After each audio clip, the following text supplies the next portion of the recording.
Om Swastiastu. Pada video kali ini saya akan membahas mengenai sistem limfatik. Sebelum itu, perkenalkan nama saya Niputu Vila Mustikasari dengan NIM 1813041012 dari kelas 6A Pendidikan Biologi.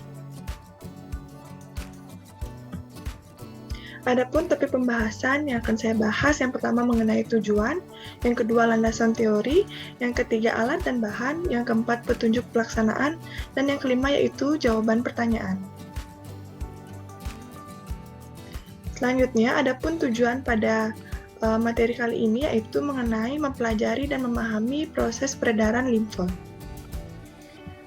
Topik selanjutnya mengenai landasan teori.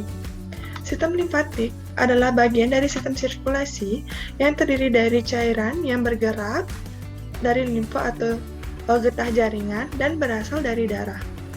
Pembuluh-pembuluh limfa tersebar di seluruh bagian tubuh manusia. Kemudian, sistem limfatik tersusun atas cairan, kemudian pembuluh limfatik ini akan mentransfer cairan limfa sejumlah struktur dan organ yang mengandung cairan limfatik dan juga ke sumsum tulang merah. Kemudian sistem limfatik bekerja dalam cairan tubuh yang bersirkulasi untuk membantu pertahanan tubuh melawan agen penyebab penyakit. Kemudian kebanyakan dari komponen plasma darah tersaring pada dinding-dinding kapiler darah menuju cairan interstisial, kemudian masuk ke pembuluh limfa atau cairan limfa. Topik selanjutnya yaitu alat dan bahan. Adapun alat dan bahan yang digunakan yaitu yang pertama buku ajar anatomi dan fisiologi manusia, yang kedua atlas anatomi fisiologi manusia. Selanjutnya, adapun petunjuk pelaksanaan dari materi kali ini, yang pertama, gunakan informasi yang saudara peroleh dari buku sumber ataupun narasumber yang relevan untuk menjawab pertanyaan-pertanyaan berikut ini.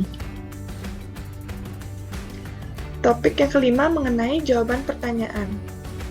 Terdapat 7 pertanyaan pada materi sistem limfatik ini. Pertanyaan yang pertama yaitu, apakah perbedaan komponen darah dengan cairan limfa? Pada slide tertera tabel mengenai perbedaan komponen darah dengan cairan limfa. Jadi perbedaan yang pertama yaitu cairan yang diedarkan. Pada cairan limfa, cairan yang diedarkan adalah getah bening, kemudian pada komponen darah adalah darah.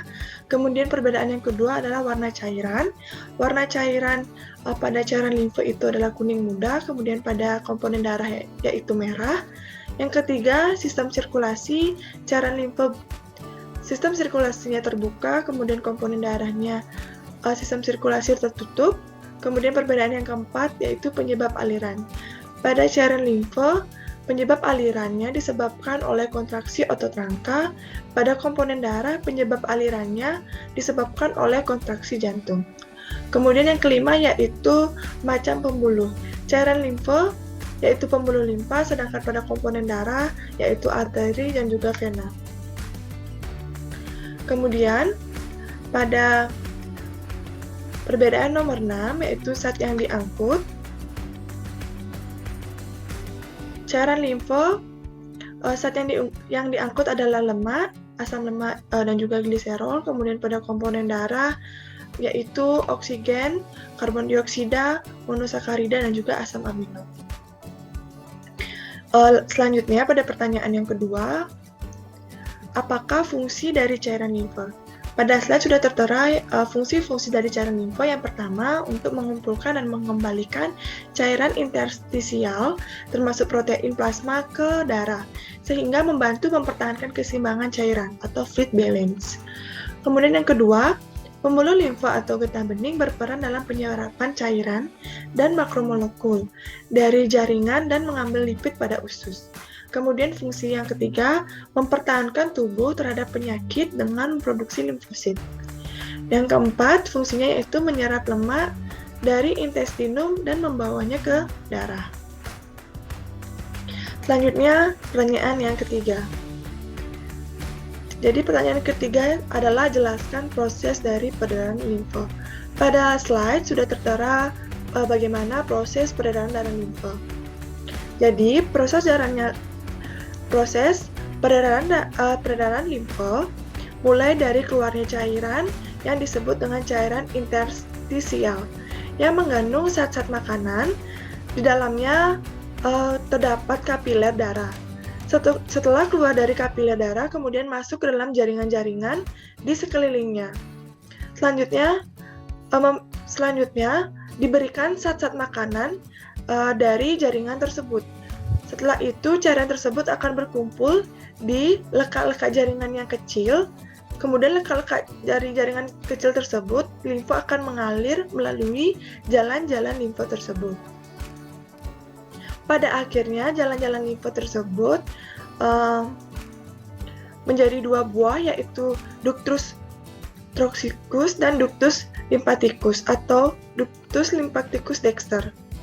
Dari ductus ini akan meluas yang dinamakan dengan sistem Cycli. Pertanyaan selanjutnya yaitu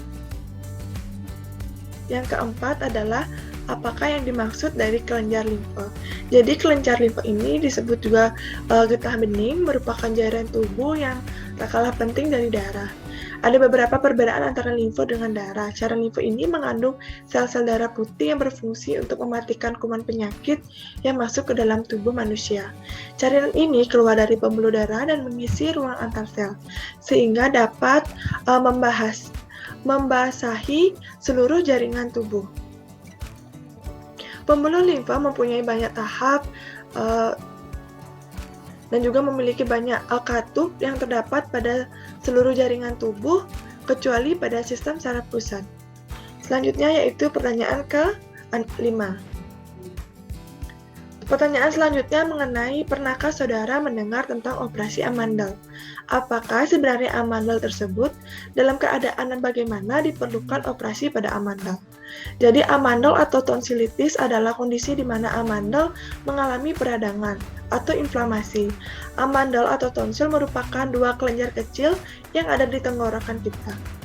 Organ ini berfungsi untuk mencegah infeksi, khususnya pada anak-anak. Radang amandel atau tonsilitis dapat disebabkan oleh beberapa penyebab. Penyebab radang amandel ini yang paling sering adalah infeksi virus. Selain infeksi virus, yaitu radang amandel dapat disebabkan oleh infeksi bakteri. Ini merupakan contoh gambar mengenai amandel. Ini merupakan amandel pada mulut kita. Ini sudah mengalami pembengkakan. Ini yang masih normal, belum mengalami pembengkakan. Yang gambar sebelah sudah mengalami pembengkakan yang sangat parah. Selanjutnya yaitu pertanyaan yang ke-6. Pernahkah saudara mendengar sakit di ketiak jika di bagian tertentu tangan saudara terinfeksi dari kuman dan akan meradang? Bagaimana saudara menjelaskan kejadian tersebut? Jadi pada slide sudah tertera gambar, terdapat peradangan atau sakit pada ketiak. Salah satu penyebab rasa sakit di ketiak ini adalah adanya kelenjar getah bening atau limfa. Jadi kelenjar getah bening ini adalah pusat sistem kekebalan manusia, yaitu kelenjar kecil yang berguna menyaring cairan di dalam sistem jaringan limfa.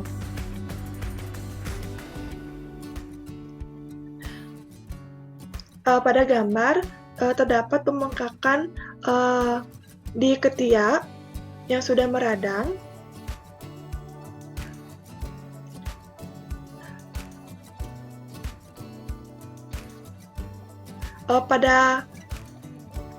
Selain pada ketiak juga bisa terjadi pada leher, pada selangkangan, seperti pada gambar ini merupakan salah satu contoh di ketiak.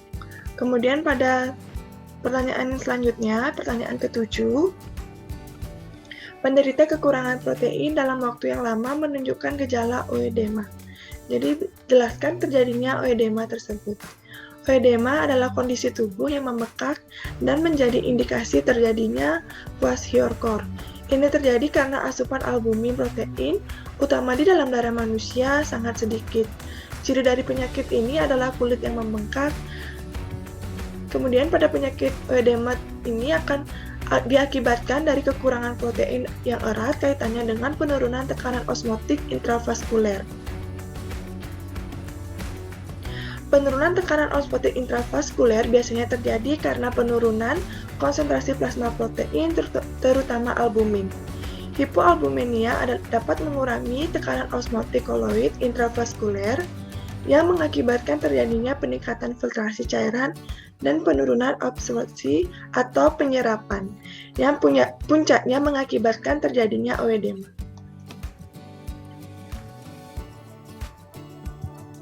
Baik, sekian yang dapat saya sampaikan mengenai jawaban-jawaban pertanyaan materi sistem limfatik. Semoga dapat bermanfaat untuk kalian semua. Saya tutup dengan Parama Santi. Om Santi Santi Santi Om.